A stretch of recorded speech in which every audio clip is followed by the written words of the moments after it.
Trabalho mais ou menos 15 anos na área, 10 anos com Java.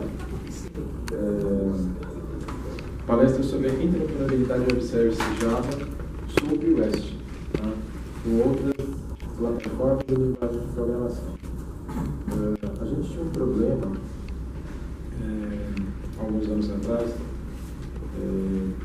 Vou contar um pouquinho da história da comunicação de serviços. O conceito de web service veio um pouquinho antes dele mesmo existir. Acho que foi em 2002, 2003 que se popularizou, começou a se utilizar muito web service. Antigamente se usava Corba, e no Java utilizava-se Corba dentro dos AJVs com conexão RMI.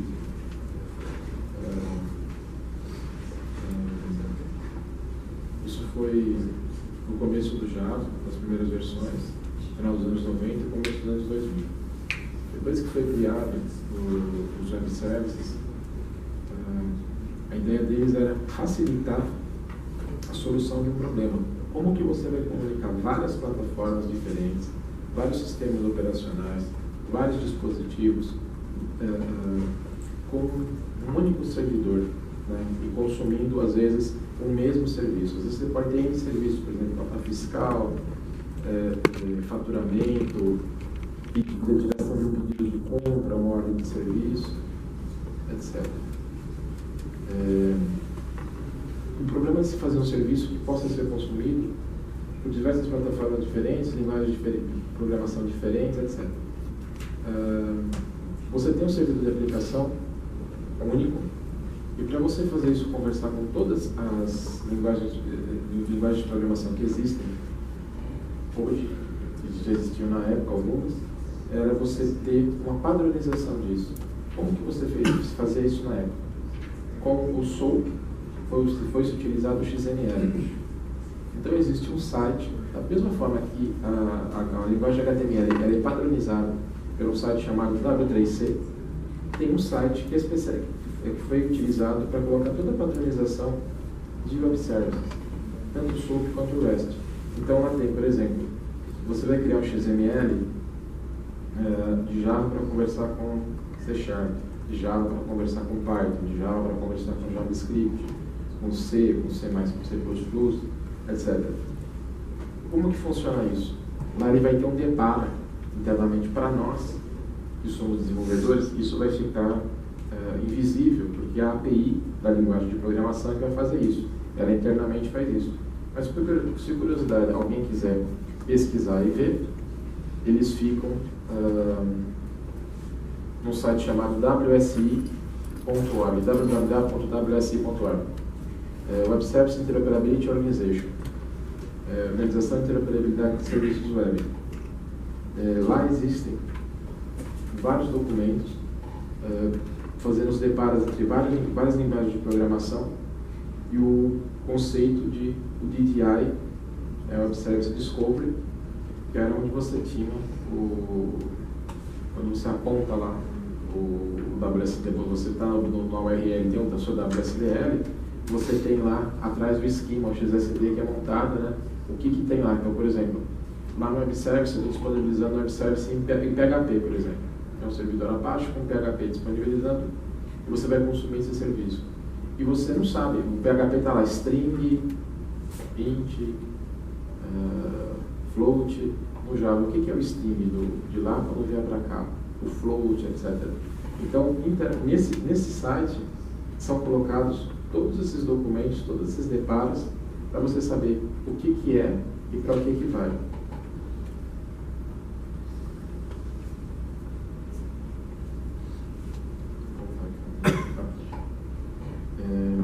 O que são web services? Eles são tecnologias destinadas a melhorar a interoperabilidade entre diversas plataformas de desenvolvimento, sistemas operacionais e linguagem de programação. A interoperabilidade é a capacidade de compartilhar informações e serviços. O que você vai fazer? Você vai criar uma vez só aquele serviço e ele poder ser consumido por qualquer plataforma, por qualquer linguagem de programação, sem você fazer mais nada para isso. Os padrões de mercado. XML, Web Descriptor Service Language, WSDL, Simple Object Access Protocol, SOAP, e os Web Services REST, que se usa o padrão JSON. Pode-se usar também XML, mas é mais comum se utilizar JSON, com ou sem frameworks de leitura na parte do... Se vai se integrar com uma aplicação web, ou Android, tendo ou não um framework na camada front-end. A maioria dos padrões oferecidos nesses documentos são divididos em normas, e refiro aos documentos do site wsi.org. Os tipos de serviços são abrangidos da seguinte forma. Existem 3 tipos de web services: SOAP, REST, web service geoespacial. Web service geoespacial são aqueles utilizados, por exemplo, pela Google, no Google Maps, no Waze e outros aplicativos e sites que fazem geolocalização, localização de GPS. Esses sites, serviços de rastreamento de carro, Ituran, Cartista, etc. Se ele vai disponibilizar aquele serviço no servidor único, e você tem que ter a localização exata, ele está utilizando o Web Service geoespacial. Os Web Services geoespaciais, eles são serviços que disponibilizam informações para componentes espaciais, que associam cada entidade ou fenômeno a uma específica localização.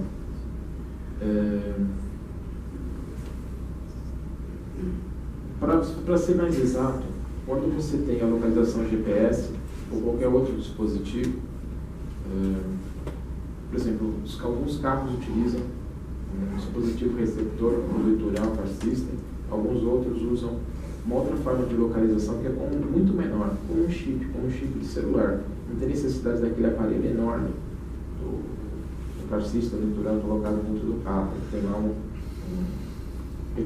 pequeno chip ligado lá a algum local, não sei como exatamente funciona essa parte, mas é muito menor e mais escondido até, para dificultar mais ainda o trabalho do ladrão de roubar e facilitar o serviço. E essa mensagem que ele dispara de localização vai até o servidor, e esse servidor volta para achar exatamente onde está aquele ponto, onde está aquele veículo que foi roubado, onde ele está localizando, ou mesmo para localizar uma pessoa, um celular, quando a gente usa um Android, ele está chamando um serviço da Google, ó, eu estou aqui, onde esse cara está? Ele está em tal local. Aí você olha lá, ele vai me ajudar a me localizar, a ir a pé para algum lugar, de carro, de transporte público. O nome do site é o GeoServer. Ele é um servidor, na verdade, um serviço disponível. Ele é open source. Chama-se OGC, Consórcio Geoespacial Aberto. Ele tem um serviço Web Map Service, Web Coverage Service, Web Feature Service. Se alguém tiver curiosidade, pode acessar o site www.geoserver.org. Esse site, inclusive esses servidores que estão atrás lá, são Glassfish e JBoss. É um projeto open source, usando linguagem Java, e você consegue ali fazer alguns testes, se você quiser. Você vai criar um client para consumir esses serviços, enviar e receber informações dele, para você fazer um teste, por exemplo, do Eclipse, do Android Studio, etc. Você criar uma aplicação Android, Windows Phone, iOS, e você vai pôr uma localização, ou querer ver jogar um CEP para ele, um nome de cidade, estado, e ver a resposta. Você pega o WSDL dele para você ver a assinatura dos métodos. É só acessar esse site e pegar os exemplos lá, se alguém tiver curiosidade, de como funciona. O site foi feito em Java, os servidores são Java, de licença GPL, GNU. Os padrões são OGC, WMS, WFSD, WCS, AML e SLD. Os formatos vetoriais que ele suporta para banco de dados são SQL Server, PostGIS, Oracle Spatial, MySQL, DB2, ArcSD e Shapefile. Então, quando você pegar para formato vetorial para salvar no banco de dados, alguns dos bancos de dados mais comuns utilizados, ele já tem, e você pode pegar aquela informação e já salvar direto nesses bancos de dados. No caso, para teste aqui, o post é do post, preview MySQL, pode usar o MySQL Community ou MariaDB. São open source. Na verdade, o Community tem uma limitação, mas pode-se usar o MariaDB, equivalente ao MySQL, e salvar as informações. De formato raster, tem os formatos de Artif, ArcGrid, GTOP 30, Image Mosaic, WordImage, MRSeed e ECW. Desses formatos aqui, particularmente, só conheço o ArcGrid, que é utilizado quando você vai salvar informação na SQL Elite do Android. Os outros eu não... Lógico, você utiliza eles para algum tipo de banco de dados, para formatação raster, mas não conheço em quais sistemas operacionais ou em quais linguagens seriam utilizados. Esse perfil de regras, para ajudar a interoperabilidade entre implementações de fornecedores, particularmente JE e NET, são os mais utilizados, no caso do padrão de web service. Existem algumas restrições para alguns outros tipos de padrão.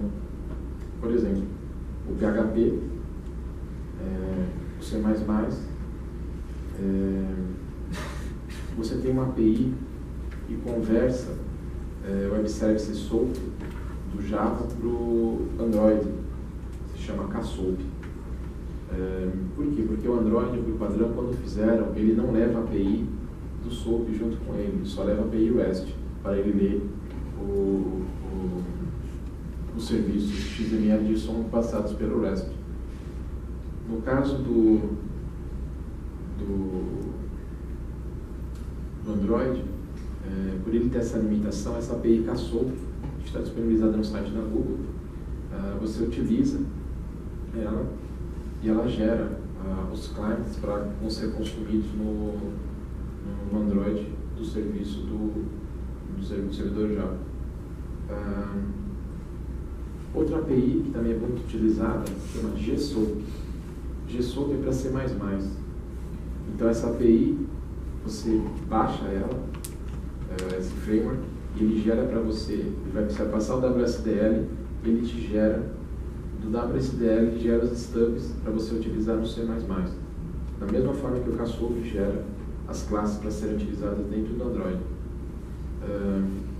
WSI perfil 1, no site wsi.org, o perfil básico, ele promove a interoperabilidade através da definição de dois conjuntos de regras. O comportamento de tempo de execução e a descrição de serviço web, o WSDL.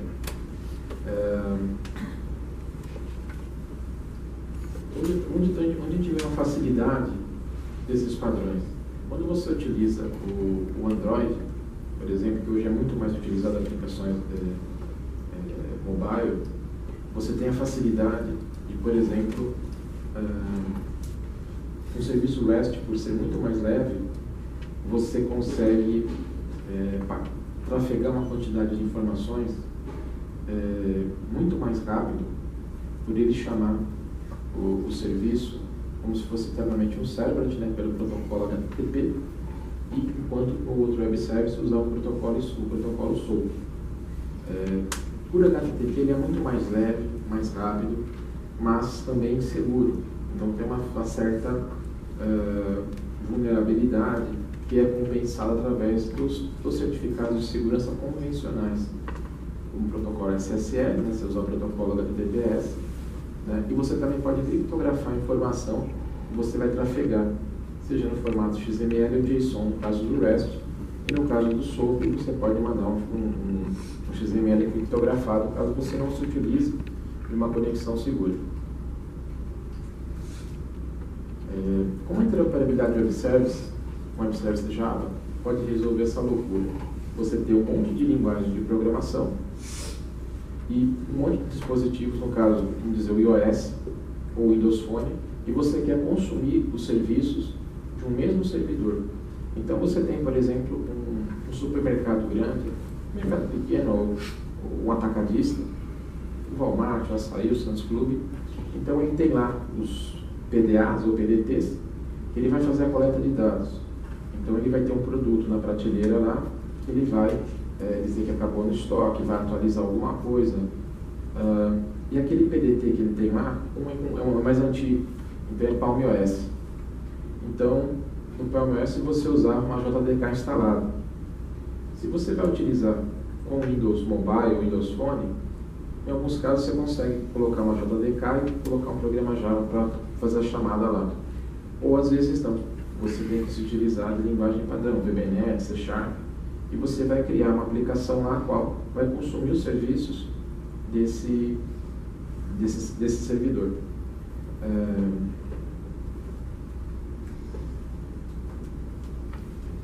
A diferença entre os web services SOAP e RESTful. O SOAP, como ele veio para resolver um problema do EJB com a conexão RNI, internamente lá atrás, quando o Java começou, a forma de conexão padrão era socket, peer-to-peer, ponto a ponto. Então você tinha um problema de trafegar informação desincronizada. Depois veio o RNI, que usava um núcleo Corba, né? E dessa forma conseguia se aparelhar outras linguagens. Por exemplo, o Delphi usava Corba, o C++ usava Corba para fazer esse tipo de serviço de comunicação. O SOAP ele é muito mais rápido que o antigo Corba, algumas outras linguagens ainda utilizam, e ele tem formas de você, por ele ser padronizado, o Corba não era. Então ele foi o princípio da ideia de padronização. Embora muita gente não saiba, o SOAP não foi inventado pela Sun Microsystems, nem pela Oracle. O SOAP, o protocolo SOAP para Web Service, foi inventado em 1998 pela Microsoft. Então ela inventou ele, criou ele para padronizar. Na época lá tinha o Visual C++, Visual Fox Pro, Visual Basic, etc. E ela tinha um servidor chamado Complus, o qual ela queria que aqueles objetos DLLs criados por ela, eles criassem os serviços, os métodos daquelas classes e N aplicações consumissem. Só que não foi muito adiante o projeto pela própria Microsoft. Eles criaram o padrão, criaram o protocolo, investiram uma fortuna, mas quem tocou o projeto adiante foi a Sun Microsystems. Ela já tinha o projeto do Java ser multiplataforma e se interessou em investir mais em cima daquele protocolo, né, SOAP, e para facilitar ainda mais a propagação da linguagem Java. Quando, em meados dos anos 2000, mesmo tendo o SOAP ter sido inventado, a Sun dando continuidade nele, os web services não estavam progredindo muito. 98, 99, 2000. Por volta de 2000, 2001, 2002, em outros países, como Estados Unidos e na Europa, o web service estourou. Então, você tinha uma quantidade de servidores criados na época pela própria Sun, Sun1, iPlanet, que praticamente eram servidores mais parrudos, como é hoje o Glassfish, um outro projeto open source, o Payara, continuação do Glassfish. Ele implementa a especificação padrão, JTE. Então, o que acontece? Você tem na história uma continuidade pela Sun, depois a Oracle comprou a Sun, investindo muito, e o REST, que foi inventado, não foi inventado nem pela Sun Microsystems, nem pela Oracle, ele foi inventado por um cientista, pelo Roy Fielding, no ano 2000, em uma faculdade americana, se não me engano foi o Massachusetts, para facilitar a comunicação dos web services, que ele tinha visto que o SOAP era muito bom, mas ele era muito complexo. Então, ele ia facilitar o tráfego de informações, que a ideia era você criar um tráfego de informações, né, e que fosse encadeado. Você não precisaria ser exatamente como o SOAP. O SOAP ele é monolítico, ele é um bloco, né? E o REST, a ideia é que você pode ser monolítico, você vai trafegar um objeto com todo o encadeamento dele, ou não. Eu vou trafegar informações numa quantidade menor, segmentada, fracionada. Então você pode ter um bloco de informações homogêneo, ou você pode ter informações picadas. Por exemplo, o conceito de microserviços. Então você tem um serviço principal, você vai criar, por exemplo, um serviço maior. Esse aqui é monolítico, ele encadeia todos os outros serviços, todos os outros objetos dentro dele, ou não, você cria 10, 20 serviços separados, e você tem lá um serviço principal que devolve a informação monolítica, e todos os outros que vão devolver um serviço específico para cada coisa. Consulta cliente, consulta endereço do cliente, consulta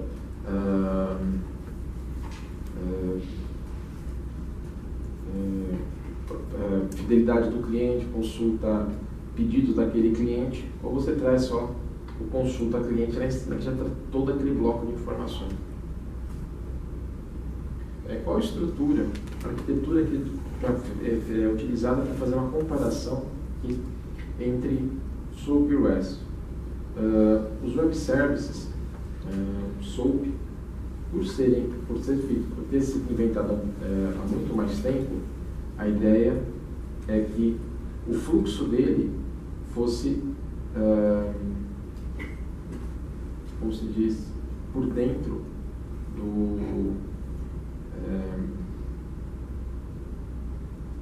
fugiu a palavra, por dentro da JB. Então, quando você tem uma JB, você tem um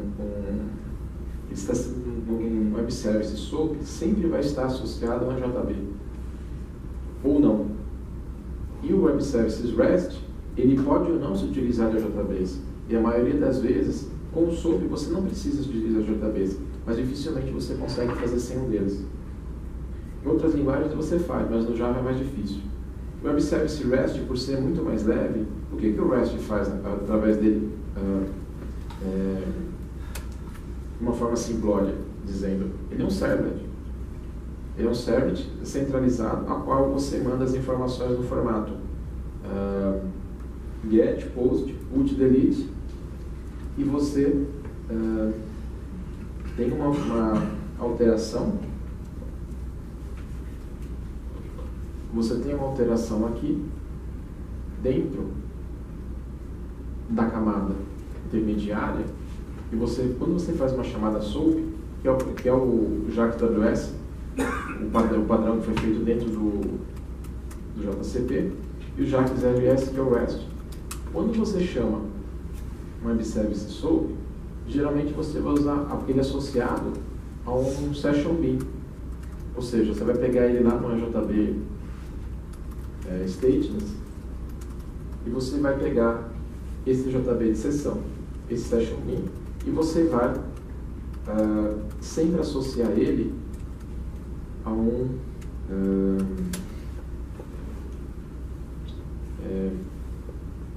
uma estrutura que vai causar uma certa lentidão, não só da chamada, por ser mais pesada, como ele era feito, quando você compara ele com o REST.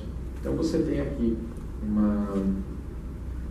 uma estrutura muito mais simples, né, e você consegue, mas em ambas as estruturas, tanto o REST quanto o SOAP, você não tem necessidade de você ter uma camada de apresentação. Você disponibiliza os serviços e se você quiser ter camada de apresentação, com o REST existe uma integração muito mais simples e muito mais fácil com a camada front-end do que com o SOAP. Com o SOAP você tem que o quê? Você tem que consumir o serviço e codificar ele para você chamar. É um client, na verdade. Você vai fazer um client AWS dentro, um client web service na sua camada de apresentação. Enquanto que o REST, embora também seja um client, é muito mais simples. E a forma como você passa as informações para o REST, que pode ser na própria URL, que é mais rápido, ou por post, é muito mais simples e mais rápido. embora essa simplicidade possa gerar insegurança. Então, nessa camada de apresentação, assim, quando você chama o servidor, você tem que ter aquela informação ou criptografada ou dentro de um protocolo seguro SSL. O REST, ele é HTML sobre HTTP. E o SOAP é XML sobre HTTP. Independente do serviço que você vai integrar depois, se você vai usar um serviço de mensageria, JMS, se você vai usar aqui no meio modelagem de objeto relacional, vai usar um DBC puro, vai usar algum outro framework, BATS, Kodo, Dojo, qualquer um que seja ali atrás, JDO, lá abaixo, não sei se alguém conhece aqui, é antigo. Bem, uma camada que você vai colocar ali no meio vai fazer, não vai afetar tanto a estrutura. Essa arquitetura, essa ilustração serve somente para mostrar a diferença interna, como se comporta o servidor quando dá chamada de um serviço SOAP ou REST.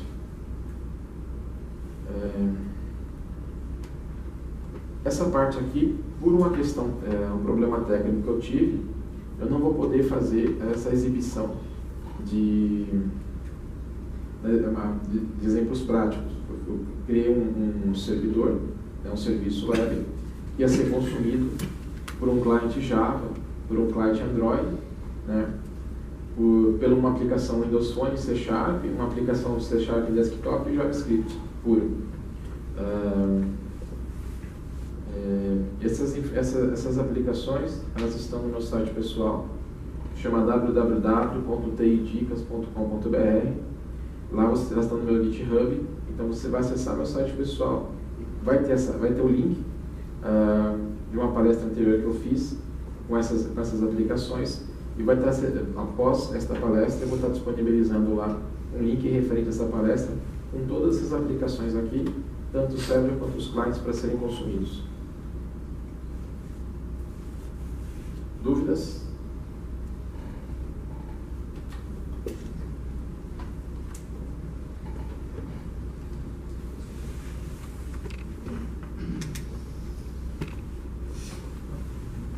Ô Evaldo, o que você acha? Queria uma opinião sua, que, assim, quem da geração mais nova aí gosta muito do REST, né? Mas quem entrou no mundo Java, que começou com SOAP e depois passou a usar, né, meio como posição do mercado, usar o REST, fica muito com o pé atrás, que fala que o REST não tem contrato e não sei o quê.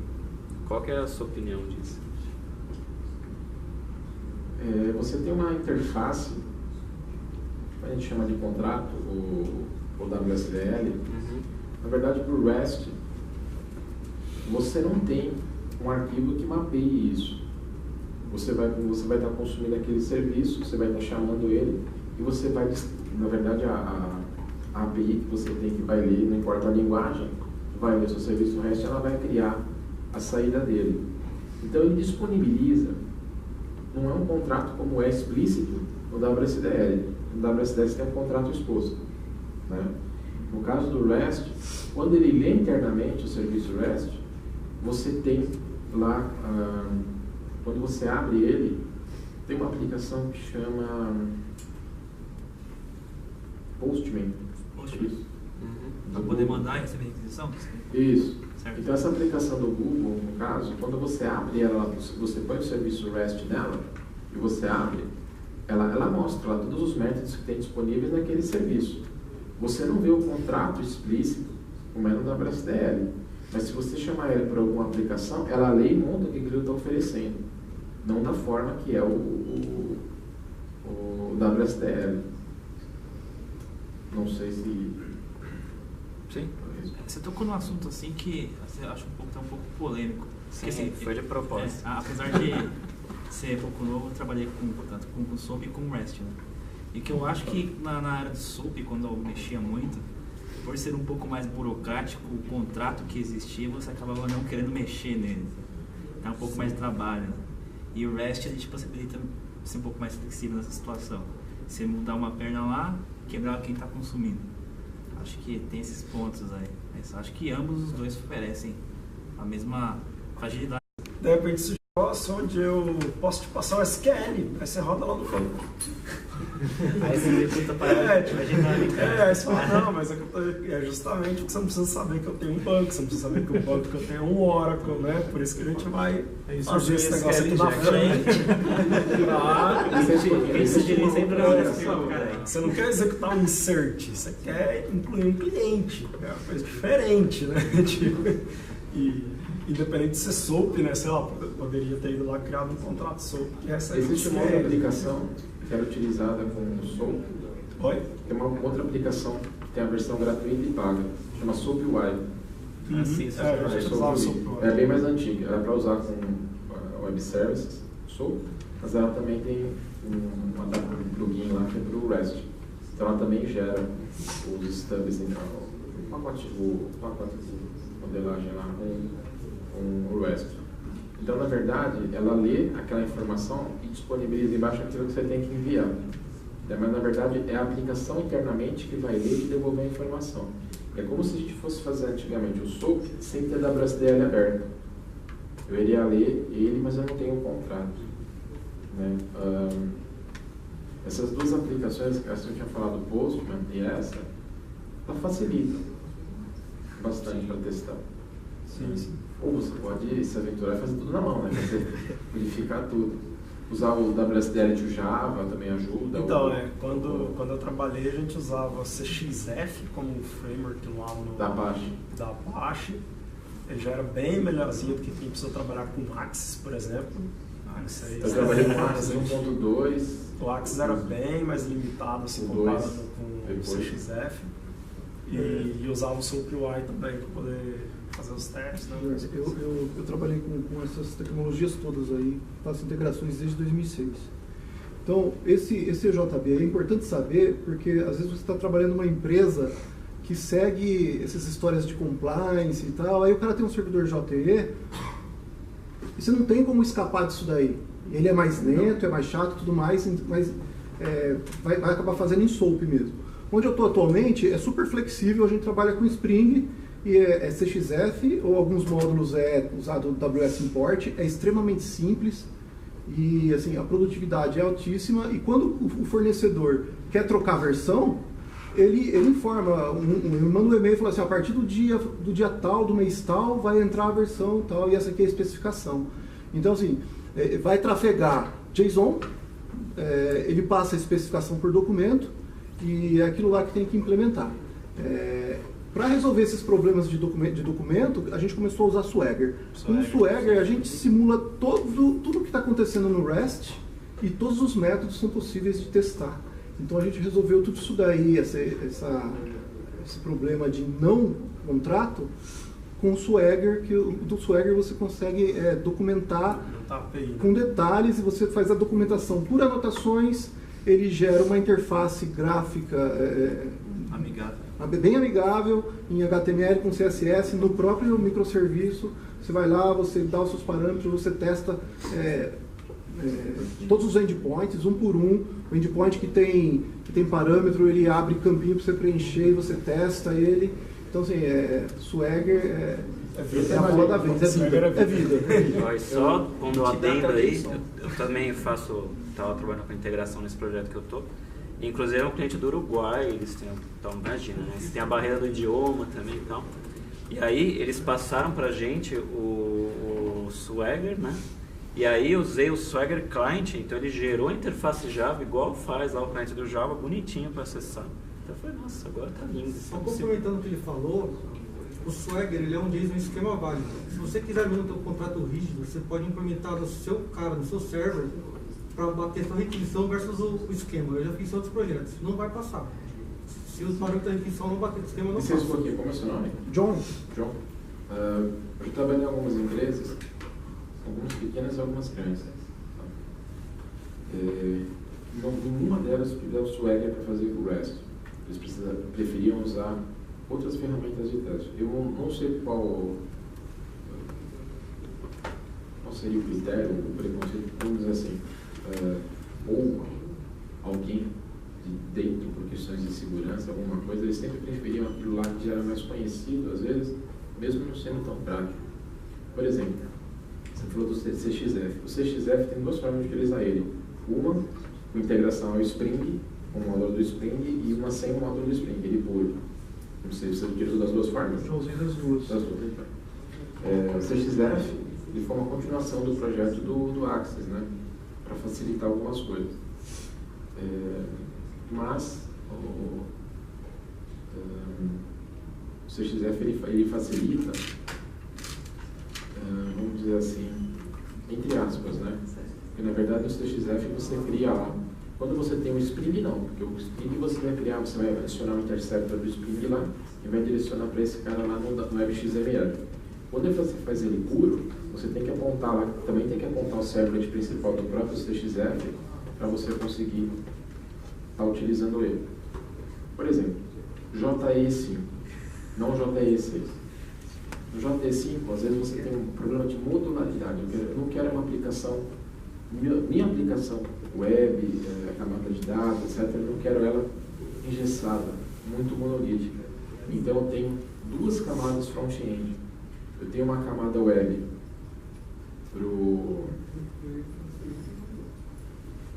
tem a mesma aplicação para o cliente açaí e tem uma outra para o Pão de Açúcar. Tenho duas chamadas web e dentro desses dois front-ends separados eu tenho a camada intermediária também. Algumas coisas são diferentes para cada cliente, mas a base de dados, a camada DAO, é idêntica. Então aquelas informações lá eu utilizo replicada na tabela, replicada no outro, e eu dividi aquilo lá para a minha aplicação ser multi-cliente. Para todos os outros clientes eu uso o padrão Pão de Açúcar, e para esse cliente aqui eu uso o padrão do açaí. Aí o que ocorre? No JE5, por eu quebrar em vários módulos, quando eu faço a anotação lá, Web Service e a JB, às vezes você pode fazer junto, e você chamar ele no browser, ele não funciona. Não tem o WSDL exposto. Então o que você tem que fazer? Você tem que criar um servlet. Não sei se já aconteceu isso com você. Você tem que criar um servlet e aquele servlet apontar. Você vai criar um servlet com o nome daquele web service, daquela classe. Como se aquele web service fosse um servlet. Isso é para o SOAP. Então por quê? Porque você quebrou sua aplicação em 2, 3 interfaces web, tem 2, 3 módulos DJB ali no meio, então você tem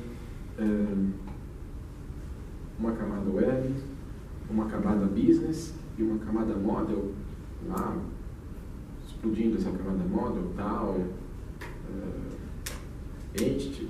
Você tem ela muito mais subdividida, mas isso era um problema das anotações do JS. Isso eu estou falando como uma curiosidade para alguém aqui, uma peculiaridade do Web Service no JE5. Se você usar o REST no JE5, ele também aceita o REST, mas você tem que usar, se for o JBoss ou outra distribuição, existe uma aplicação do JBoss. No JE6, o REST ficou muito mais simples, já que o RS, mas no JE5 é interessante usar o Easy REST, ou REST Easy da JBoss. Da JBoss da Red Hat. Você tem uma facilidade de você criar de uma forma muito mais fácil os seus serviços REST, ao invés de você usar o padrãozão lá engessado do JCP. Embora, se você usar o padrãozão engessado do JCP e você for encontrando alguns erros, vamos dizer assim, de execução, código, se está ok 200, 500, você criar algum código à parte, muitos códigos já padronizados, você criar um código específico para retorno, status code, é muito mais fácil se você seguir o padrão do JCP do que se você usar o REST Easy. Ele foge algumas coisas da regra. Aí você vai pesquisar, se der um erro esquisito, difícil de identificar, de resolver, e se você for pesquisar no Google, no Bing, no Stack Overflow de código-fonte, essas coisas, é muito mais difícil de você achar. Você vai ficar restrito ali aos fóruns da Red Hat, fóruns do JBoss. E se você usa a padronização JCP, para qualquer coisa, é muito mais fácil de achar, porque é muito mais gente mexendo ao redor do mundo, então uma quantidade de informações muito maior. Mais alguma dúvida, pergunta?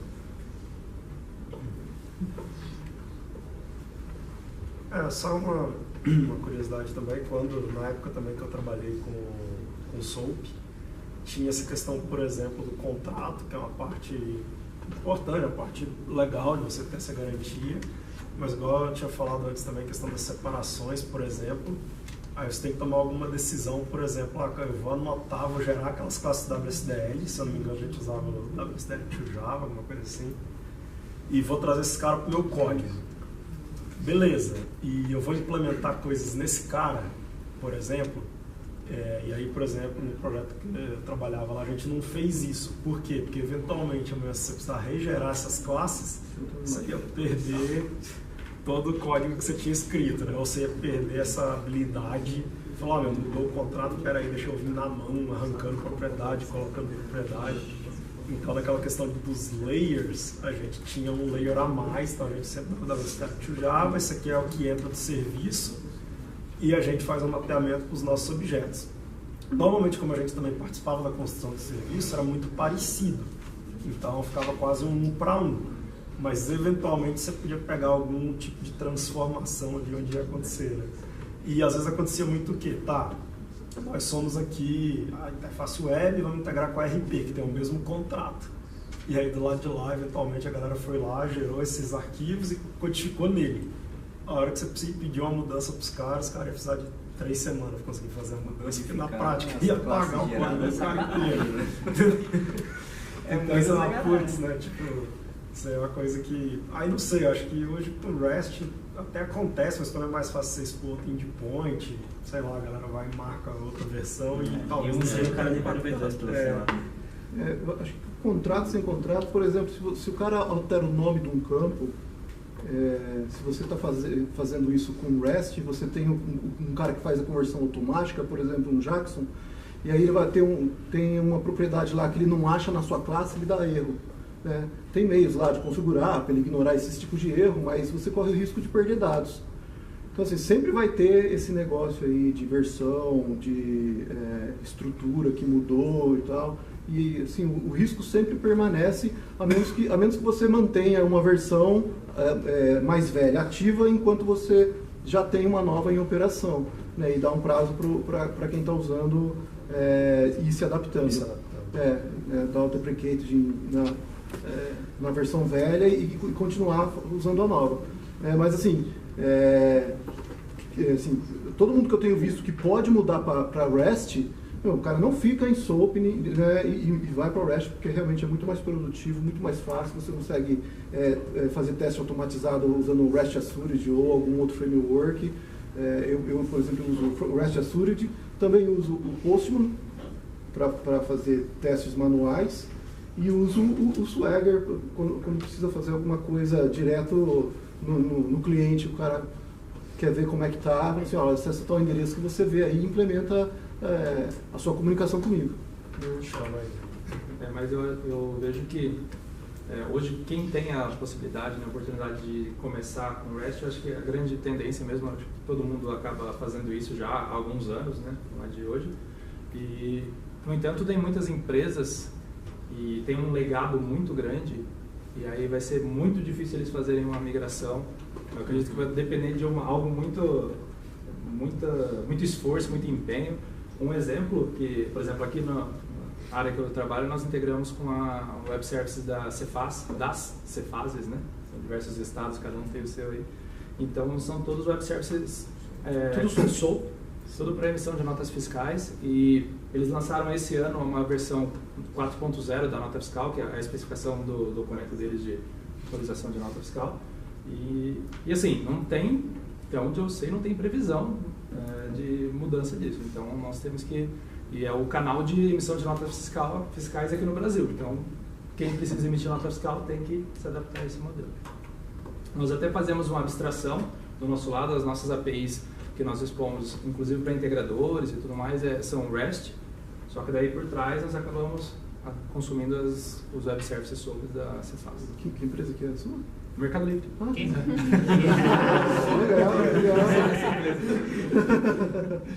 Que bom. Acho que na hora também de falar, quando você fala de REST, cara, que as galera às vezes confunde um pouco que REST com JSON e REST com HTTP, que são totalmente diferentes, né?